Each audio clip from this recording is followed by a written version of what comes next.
कॉग्निझेबल offences आणि non कॉग्निझेबल offences असं बऱ्याचदा तुम्ही वाचलं असेल किंवा ऐकलं असेल, पण नेमका यातला फरक काय? कॉग्निझेबल ऑफेन्सेस म्हणजेच ज्याचा कॉग्निझन्स घेता येतो पोलिसांना, म्हणजेच काय की ते दखलपात्र गुन्हे असतात, त्याची दखल पोलीस घेऊ शकतात.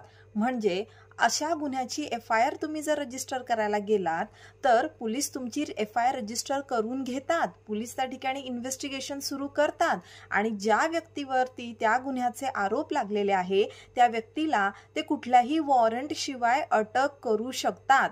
दखलपात्र गुन्ह्यांमध्ये पोलिसांना कुठल्याही वॉरंटची गरज पडत नाही. वॉरंट शिवाय अटक करण्याचे अधिकार हे पोलिसांकडे असतात.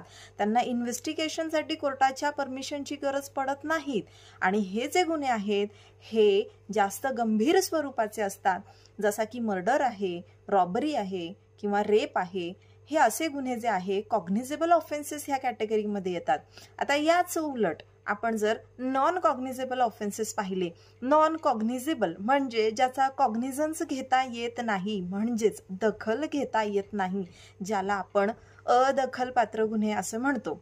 आता अशा गुन्ह्यांकरता काय पोलिसांना वॉरंट शिवाय अटक करता येत नाही.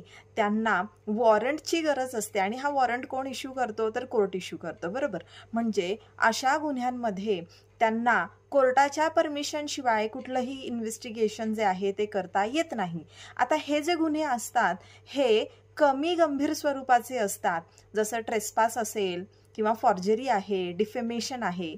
तर मला पटकन आता कमेंट सेक्शनमध्ये सांगा, चीटिंग जो आहे हा कॉग्निझेबल ऑफेन्स आहे की नॉन कॉग्निझेबल ऑफेन्स आहे?